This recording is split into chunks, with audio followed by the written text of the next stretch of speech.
2 বছরের চুক্তিতে ইস্টবেঙ্গলে যোগ দিলেন দিমিত্রিয়স দিয়ামান্টাকোস। কেরলের গ্রিক স্ট্রাইকার আসন্ন মরশুমে লাল হলুদ জার্সি গায়ে চাপাতে চলেছেন বলে আনুষ্ঠানিকভাবে ঘোষণা করেছে ইমামি ইস্টবেঙ্গল। দিমিত্রিয়সের লাল হলুদে যোগদান নিয়ে বেশ কিছুদিন ধরেই জল্পনা চলছিল। কিছুদিন আগে কেরালা ব্লাস্টার্স সরকারিভাবে দিয়ামান্টাকোসের সঙ্গে চুক্তি বিচ্ছিন্ন করার খবর প্রকাশ করতেই কার্যত নিশ্চিত হয়ে যায় এই খবর। 31 বছর বয়সী এই গ্রিক স্ট্রাইকারের অন্তর্ভুক্তি দলকে অনেকটাই শক্তিশালী করেছে বলে জানিয়েছেন লালহলুদ বিনিয়োগকারী সংস্থা ইমামি কর্তারা।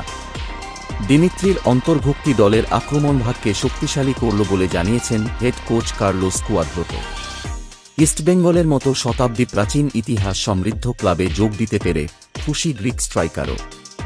দিয়ামান্টাকোস জানিয়েছেন, এশিয়ায় বিরাট একটা ফ্যান বেস রয়েছে এই ক্লাবের। এমন একটি ক্লাবে খেলার সুযোগ পেয়ে আমি গর্বিত। আশা করি সমর্থকদের মুখে হাসি ফোটাতে পারব। খুব শিগগিরই কলকাতায় দেখা হবে। এবছর এশিয়ান চ্যাম্পিয়ন্স লিগ 2 কোয়ালিফায়ারে খেলবে ইস্টবেঙ্গল। তাই শক্তিশালী দল গড়ার লক্ষ্যে নেমেছে বিনিয়োগকারী সংস্থার কর্তারা। মাদিহো তালালকে আগেই সই করিয়েছে ইস্টবেঙ্গল। এছাড়া সাউল ক্রেসপো, ক্লেটন সিলভা আর হিজাজি মাহেরের সঙ্গে চুক্তি বৃদ্ধি করেছে লালহলুদ। দিমিত্রিস ছাড়াও ফরাসি উইঙ্গার মাদিহো তালালকে নিয়েছে ইস্টবেঙ্গল। আসন্ন মরশুমের জন্য একজন ভালো মানের বিদেশি স্টপারের খোঁজ করছেন কুয়াদ্রাত। এদিকে আপুইজাকে নেওয়ার মরিয়া চেষ্টা চালিয়ে যাচ্ছেন ইস্টবেঙ্গল কর্তারা। মুম্বইয়ের নিজ ফুটবলার রাজি হওয়ার পাশাপাশি মুম্বইকেও রাজি হতে হবে।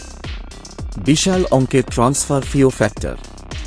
ইস্টবেঙ্গল কর্তারা অবশ্য আপুইয়াকে পেতে অল আউট ঝাঁপিয়েছেন।